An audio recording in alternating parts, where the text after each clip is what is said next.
Este é o Afeganistão, que muito em breve surpreenderá o mundo inteiro. Ninguém pensava sequer que o Afeganistão, que vive na pobreza, na fome e na guerra há anos, pudesse conseguir algo assim. O Afeganistão está a construir o maior canal artificial do mundo, o que irá mudar o destino do Afeganistão. O nome deste canal, com 285 quilômetros de comprimento e 500 pés de largura, é Canal Kosh-Tepa. Para construir este canal, o governo afegão não deu qualquer anúncio, equipamento ou engenheiro a ninguém. E hoje, enquanto veem este vídeo, este canal já foi escavado em cerca de 100 quilômetros. Mas por que é que o Afeganistão precisou de construir um canal tão longo? E por que é que os especialistas dizem que este projeto transformará o Afeganistão economicamente? Vamos explorar as respostas a estas questões. A verdade é que, antes de mais, precisamos de compreender a geografia do Afeganistão. O Afeganistão é um país completamente sem litoral, o que significa que nenhum mar toca em qualquer parte dele. O Paquistão fica a leste do Afeganistão, o Irão fica do lado ocidental e o Turquemenistão fica do lado norte. O Paquistão e o Tajiquistão partilham fronteiras com o Afeganistão, embora este tenha uma pequena fronteira com a China no nordeste. Assim, o Afeganistão está totalmente rodeado por outros países. 80% do abastecimento de água do Afeganistão provém das montanhas cobertas de neve do Hindu Kush. O Afeganistão tem 4 rios principais que fornecem água ao país. 40% da água do Afeganistão provém do rio Helmand, que nasce no Hindu Kush, atravessa o Afeganistão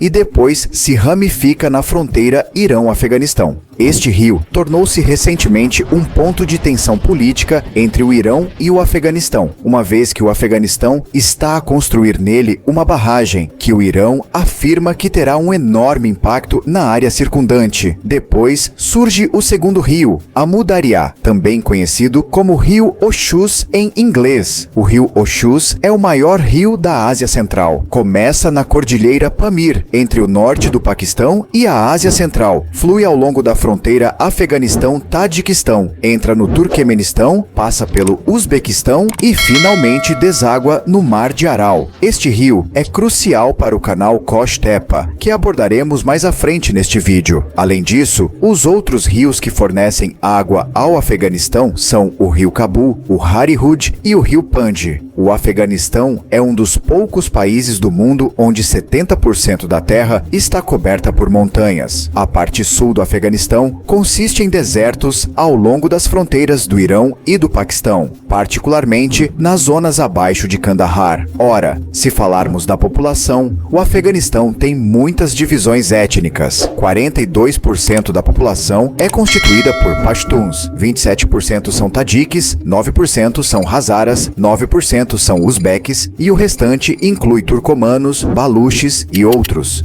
Historicamente, o Afeganistão tem sido o país mais importante da Ásia Central e do Sul, pois foi a origem de governantes como os Mughals, Ghaznavids, Abdalis e os Khiljis, que invadiram o subcontinente indiano. Voltando ao sistema hídrico do Afeganistão, todos estes rios são insuficientes para satisfazer as necessidades de água do país, razão pela qual o Afeganistão sempre sofreu com a escassez de água. Após a guerra entre os Estados Unidos e o Afeganistão, esta questão tornou-se ainda mais grave. Existe uma grave escassez de água na região norte do Afeganistão e, para fazer face a esta crise, o governo afegão decidiu construir um canal artificial a partir do rio Amu Darya para fornecer água a toda a zona norte. Este canal estender-se-á por 285 quilômetros e transformará aproximadamente 550 mil acres de deserto seco em terras agrícolas férteis. Assim que a água chegar, o trigo e outros grãos serão cultivados aqui. De facto, o governo espera que até 2028 o Afeganistão exporte 50% do trigo aqui cultivado para outros países. O projeto começou em março de 2022, com data de conclusão inicial em 2028, mas está a progredir a um ritmo tão rápido que os especialistas acreditam que estará concluído até 2025.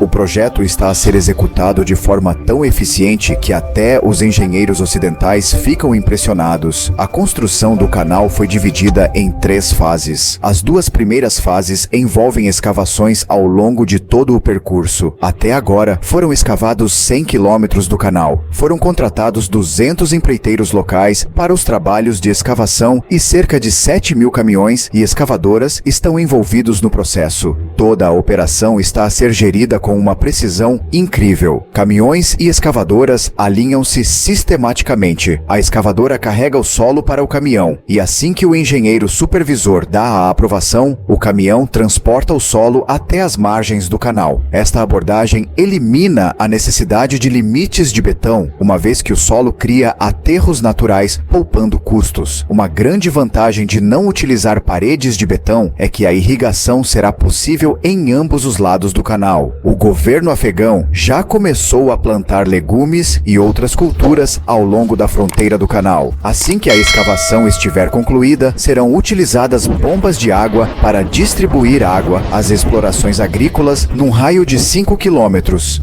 Além disso, foram instalados painéis solares nos poços tubulares destes campos, eliminando a necessidade de energia elétrica para alimentar os motores. Apesar de algumas críticas dos meios de comunicação social, alegando que os engenheiros afegãos não têm capacidade para executar um projeto de tão grande dimensão e que os empreiteiros não estão a ser pagos atempadamente, a realidade é diferente. Todos os moradores envolvidos no projeto estão satisfeitos. Foram criados milhares de postos de trabalho e, quando realizamos mais pesquisas, verificamos que os pagamentos aos empreiteiros foram feitos atempadamente, o que explica o rápido progresso do projeto.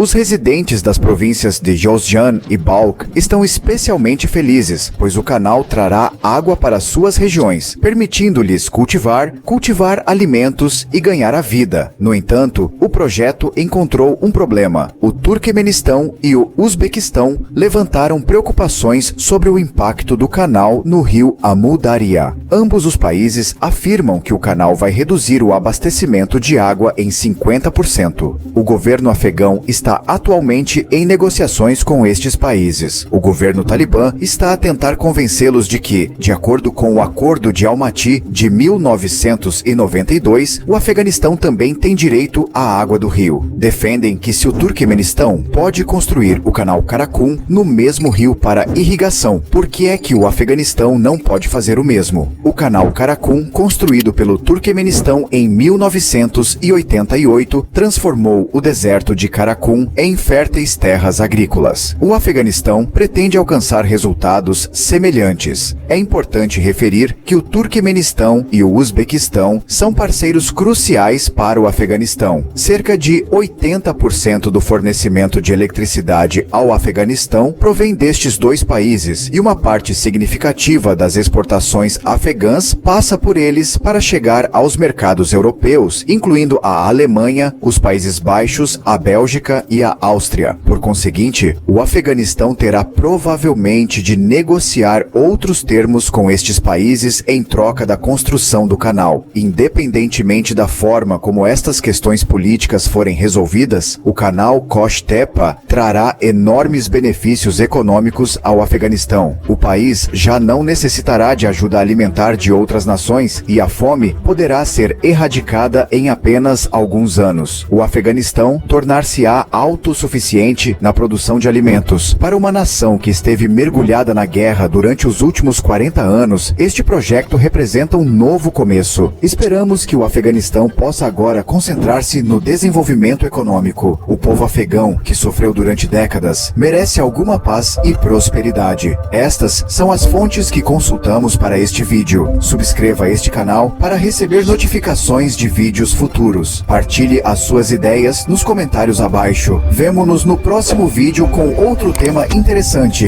Até lá, tenha cuidado.